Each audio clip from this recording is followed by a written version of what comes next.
ယာနာပုဂ္ဂိုလ်ဟာစိတ်ခံစားမှုရှိသလားရှိတယ်နော်သူကအစဉ်ပြေတဲ့တတ်တာတဲ့ခံလို့ကောင်းတဲ့ဒုက္ခဝေဒနာကိုခံစားမဲ့ဆိုရင်အဲ့ဒီဒုက္ခဝေဒနာပေါ်မှာသူ့ရဲ့မြင်ကပါတော့ဆိုဩဒါတခဏပဲထာဝရမဟုတ်ဘူးအကြောင်းပေါ်လို့တခဏလေးဖြစ်တာပဲဒုက္ခဝေဒနာကိုအနိစ္စတိပဇာနာတိ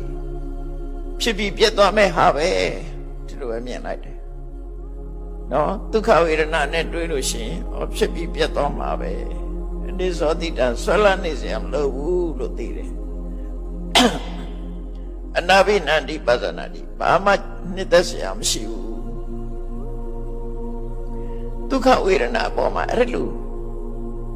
ဆင်ញင်သုံးသပ်တာတော့တဏှာအမရှိတော့ဘူးလေတဏှာမဖြစ်တော့ဘူးတခါဒုက္ခစေဝေဒနာဝေရတိဆင်းဒုက္ခရောက်တယ်ယန္တာဆိုဆင်းဒုက္ခရောက်ပါရောက်တယ်ယန္တာလဲထိခိုက်ပြီးတယ်ဆိုလို့ရှိရင်နာမှာပဲလေခန္ဓာကိုယ်ဒုက္ခဝေဒနာခလုတ်တယ်နာမှာပဲကွဲတယ်ပြဲတယ်ဆိုလည်းနာမှာပဲအယိုးကျိုးရင်လည်းနာမှာပဲချော်လဲရင်လည်းနာမှာပဲအလုံးပူရဲဆိုရင်ပူတဲ့ဒုက္ခခံရမှာပဲအေးရင်လည်းအေးတဲ့ဒုက္ခခံရမှာပဲအဲ့ဒုက္ခဝေဒနာတွေဖြစ်လာတဲ့အခါမှာရှားနာပုဂ္ဂိုလ်ကပါသည်အာနိစ္စတိပါဇာနာတိဒီဒုက္ခဖြစ်တာဆိုလည်းထာဝရမဟုတ်ဘူးတခဏပဲလို့သိလိုက်တယ်အနိစ္စတိတာဆွဲလန်းထားဖို့မဟုတ်ဘူးဆိုလည်းသိလိုက်တယ်အနာဘိနန္တိတာရှင်းတဲ့ဆရာလို့လည်းမဟုတ်ဘူးလို့လည်းသိလိုက်တယ်အဲ့ဒါလိုပဲအဒုက္ခမဒုက္ခစေဝေဒနာဝေရတိအဒုက္ခမဒုက္ခဆိုတာဒုက္ခလို့လည်းခံစားတာမဟုတ်ဘူးဒုက္ခလို့လည်းခံရခက်တာမဟုတ်ဘူးနှစ်ခုကြာဒါမသိတာမထင်ရှားတဲ့ခံစားမှုလို့ပြောတယ်ဒါတွေကအများကြီးပဲဖြစ်တာပဲလေလူတွေကဒုက္ခဖြစ်ရင်သိကြတယ်ဒုက္ခဖြစ်ရင်လည်းသိကြတယ်အဒုက္ခမဒုက္ခဖြစ်တဲ့အခါကျမသိဘူးမသိလိုက်ဘူး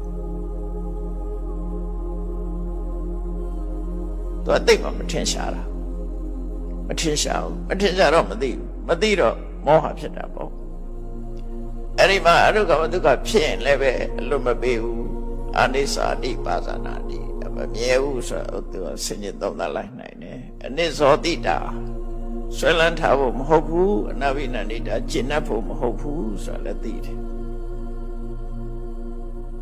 အဲ့တော့ယဟန္တာပုဂ္ဂိုလ်ဟာဒုက္ခခံစားလည်းပဲတဏှာနဲ့မတွဲတော့ခံစားမှုတသက်တာဖြစ်တယ်ဒုက္ခခံစားလည်းပဲဝေဒနာနဲ့ဒုက္ခခံစားလည်းပဲဒေါသနဲ့မပတ်သက်တော့ဘူးအဒုက္ခမဒုက္ခဝေဒနာခံစားလည်းပဲအဝိဇ္ဇာနဲ့မပတ်သက်တော့ဘူး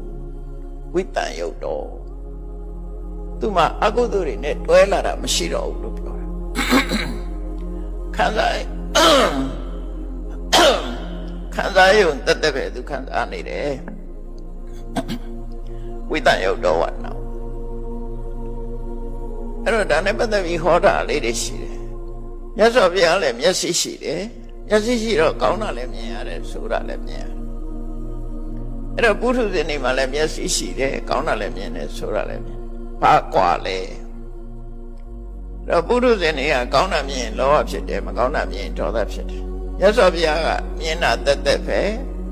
အကောင်းဆိုးဆိုတာကိုအကြောင်းပြုပြီးတော့လောဘဒေါသမဖြစ်တာအဲ့ဒါကွာခြားတယ်စိတ်ကဘလောက်တည်ငြိမ်နေတယ်ဆိုတာစဉ်းစားကြည့်လေဒုက္ခဝေဒနာခံစားလဲလောဘမဖြစ်ဘူးဒုက္ခဝေဒနာခံစားလို့လဲဒေါသမဖြစ်ဘူးအဒုက္ခမဒုက္ခဝေဒနာခံစားလို့လဲမသိတယ်ဆိုတာမဖြစ်ဘူးအလုံးခံစားလုံးဝလွတ်နေ